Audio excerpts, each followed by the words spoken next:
नाज़रीन अस्सलाम वालेकुम। मैं अरशद जमाल आपकी बात से मऊ से। आज मैं बुनकरों के मसले पे थोड़ी सी बात करना चाहता हूँ। और आप जानते हैं कि 2006 में एक शासनादेश जारी हुआ था, जब समाजवादी पार्टी की सरकार थी। ये शासनादेश जारी हुआ था और ये शासनादेश 14 जून 2006 को जारी हुआ था, जिसके तहत सरकार ने बुनकरों को किसानों की भांति फ्लैट रेट के में विद्युत का बिल दिया था। और उसके बाद से फ़ायदा ये हुआ था कि बुनकरों का पावर लूम जो लगातार बिक रहा था, उसकी बिक्री बंद हो गई थी, चूँकि बिजली उनको एक तरह से फ्री हो गई थी। तो जो बहुत से लोग मऊ का कारोबार छोड़कर बाहर चले जा रहे थे या अपना लूम बेचकर गल्फ़ की कंट्रीज़ में चले जा रहे थे, वो पावर लूम का बिकना बंद हुआ और वो ये थोड़ा कारोबार चलता रहा। मगर इधर कुछ दिनों से जब से फिर बसपा की सरकार आई, तो उन्होंने भी इस योजना में किसी भी तरह का कोई रुकावट नहीं डाली। मगर भारतीय जनता पार्टी की जब से सरकार आई है, तब से हम लोग लगातार इस बात को सुनते रहे कि इस योजना को सरकार ख़त्म करेगी वगैरह वगैरह, और बुनकरों पर तरह तरह के आरोप लगते रहे कि चोरी और फर्जीफिकेशन, बिजली का खर्च और अलग अलग तरह के आरोप लगते रहे। मगर कभी बिजली विभाग के फ्रॉड को जांच करने की सरकार ने कोशिश नहीं की।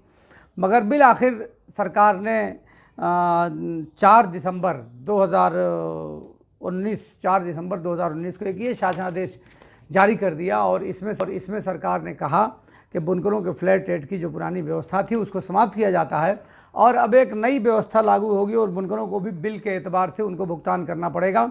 यानी जितने रुपए की बुनकरों को बिल आएगी, उसमें उन्होंने सब्सिडी की बात की, मगर वो सब्सिडी बहुत नॉमिनल है। उन्होंने ये कहा कि एक पावर लूम पर जो आधे हार्स पावर का माना जाता है, तो एक पावर लूम पर 120 यूनिट की सब्सिडी 3 रुपये के एतबार से देंगे। यानी 3 रुपये के एतबार से 36 360 रुपये की 1 यूनिट पे छूट देंगे। और अगर आधे हार्स पावर का लूम माना जाता है, तो अगर 1 हार्स पावर का माना जाए, तो आप ये कह लीजिए कि 700 रुपया प्रति यूनिट की छूट देने की बात सरकार ने की है, वो भी 5 किलो हार्स पावर तक। 5 किलो हार्स पावर से ऊपर का जिनका कनेक्शन है, उनके लिए बारे में कहा गया कि उनको 3 रुपये के बजाय उनको और भी कम रियायत देने की बात की गई है। फिर इसमें बात हम लोगों ने सरकार तक की, क्योंकि अगर इस नई व्यवस्था को लागू सरकार कर देगी, तो तब तो फिर उसका मतलब वो सारे पावर लूम बंद हो जाएंगे। एक लूम की जो बिल आएगी 1-1,500 रुपये से कम मिनिमम 1,500 से लेके 1,800 रुपये तक बिल आएगी, जो कि इतना पैसा बुनकर दे नहीं पाएगा, क्योंकि यही उसकी बचत है।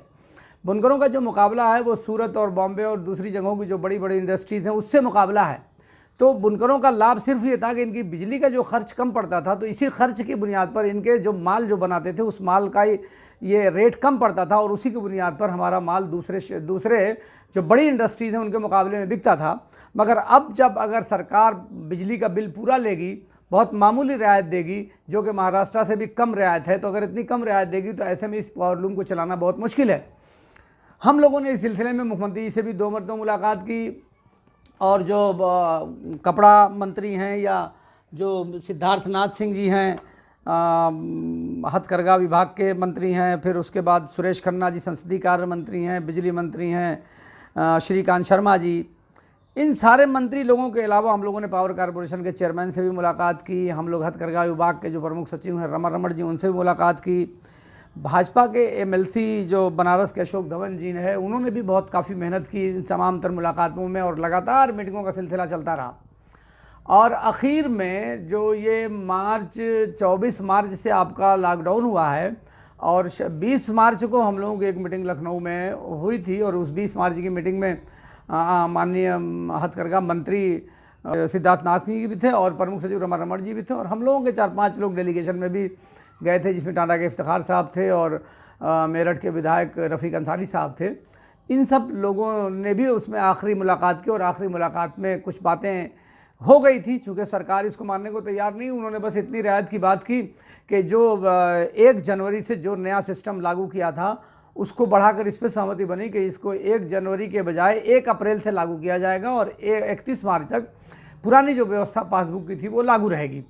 ये बात उसमें तय हुई थी। इस बीच में हम लोगों ने तमाम अपने जो अलग अलग दलों के लोग हैं हमारे संगठन में, तो उस संगठन के लोगों ने अलग अलग अपने दलों के लोगों से आवाज़ उठाने का प्रयास किया। रफ़ीक अंसारी साहब जो मेरठ के एमएलए हैं, उन्होंने 2 मरतबा विधानसभा में भी आवाज़ उठाई।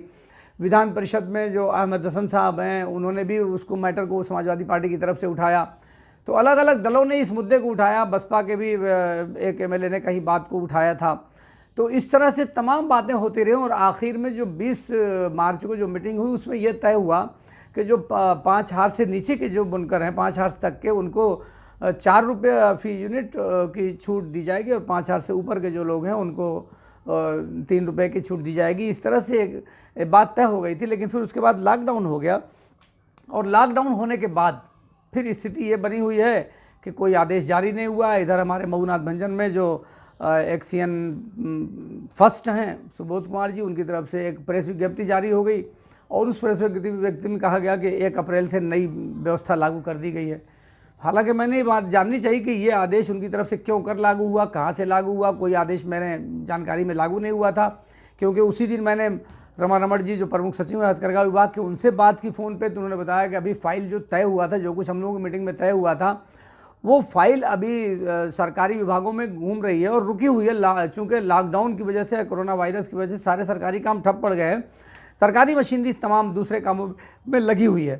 तो इन पूरी सूरत हाल के बाद अभी मौजूदा स्थिति ये है कि जब तक बिजली विभाग की तरफ से कोई ऑर्डिनेंस या आदेश जारी नहीं होता है तो पुराना आदेश जो 31 मार्च वाला है वो लागू है। लेकिन जो हम लोगों की जो बिजली मंत्री या हथकरघा विभाग मंत्री या प्रमुख सचिव से जो बात हुई उसके एतबार से मुख्यमंत्री जी ने ये कहा था कि इस योजना को 31 मार्च तक बढ़ा दिया जाता है। तो उनके बताने मौखिक आदेश के अनुसार 31 मार्च तक पासबुक की व्यवस्था लागू है। तो 31 मार्च के बाद भी अप्रैल और मई खत्म हो चुके हैं, 2 महीने, जून शुरू हो चुका है। अभी बिजली विभाग के सामने संकट ये है कि उनको जब आदेश सरकार की तरफ से आएगा तो सरकार के आदेश के अनुसार उनका एक सॉफ्टवेयर बनेगा और उस सॉफ्टवेयर में जो रीडिंग लेंगे, रीडिंग लेने के बाद तब बिलें जारी करेंगे। लेकिन 2 महीने बीत चुके हैं, उससे पहले भी कोई रीडिंग लेने नहीं आता था और ना अब कोई रीडिंग लेने आ रहा है। तो जब तक रीडिंग नहीं लेंगे तो इसका मतलब कि सरकारी विभाग जो विद्युत विभाग है वो फर्जी बिलें जारी करेंगे तो बुनकरों का उत्पीड़न होगा। ये मसला बहुत गंभीर है और एक मार तो बुनकरों पे पड़ी हुई थी कि फिर उसमें ऐसे में कोरोना वायरस आ गया, लॉकडाउन हो गया, सारे पावरलूम बंद हैं, पूरे उत्तर प्रदेश का जो बुनकर है वो यूं ही भुखमरी का शिकार है। तो हम लोग बुनकर, तमाम उत्तर प्रदेश के बुनकर जो 1000 करोड़ के आसपास हम लोगों को जीएसटी के रूप में सरकार को टैक्स देते हैं उत्तर प्रदेश में। तो सरकार को ये सोचना चाहिए कि अगर आप 200 करोड़ रुपये हम लोगों को सब्सिडी दे देंगे और हमारा कारोबार और उद्योग हमारा चलता रहेगा तो हम साल में आपको 1000 करोड़ रुपये जीएसटी दे देंगे। लेकिन अगर हमारा कारोबार ही बंद हो जाएगा तो ना हमारा माल बिकेगा तो आपको जीएसटी भी नहीं मिलेगी। सरकार को ये बात क्यों समझ में नहीं आ रही है और बार बार ये बात समझाई जा रही है कि आप जिस काम को नफ़े का काम समझ रहे हैं वो आपके नफ़े का काम नहीं है, बल्कि वो सरकार के लिए घाटे का काम है। क्योंकि पहले कपड़ा उद्योग पे किसी भी प्रकार का कोई कर नहीं था, कोई टैक्स नहीं था, मगर आज की तिथि में तो हम 5% जीएसटी जो भी हम माल तैयार करते हैं, चाहे वो साड़ी हो, चाहे लुंगी हो, चाहे शर्टिंग शूटिंग से लेकर जिस प्रकार के भी कपड़े पूरे उत्तर प्रदेश में अलग अलग क्षेत्रों में बनाए जाते हैं तो उन सब पर 5% जीएसटी हम देते हैं। और इतना ही नहीं, हम जो रॉ मटेरियल ख़रीदते हैं उस पर 18% हम रॉ मटेरियल पे हम 18% देते हैं, बल्कि जो जरी के धागे उसमें हम 28% तक जीएसटी देते हैं।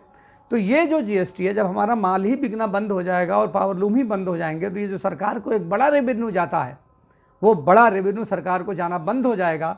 इसलिए सरकार से एक मरतबा फिर हम लोग अनुरोध करते हैं पूरे उत्तर प्रदेश के बुनकर कि आप इस व्यवस्था को, पुरानी व्यवस्था को लागू करिए और नई व्यवस्था को वापस लीजिए।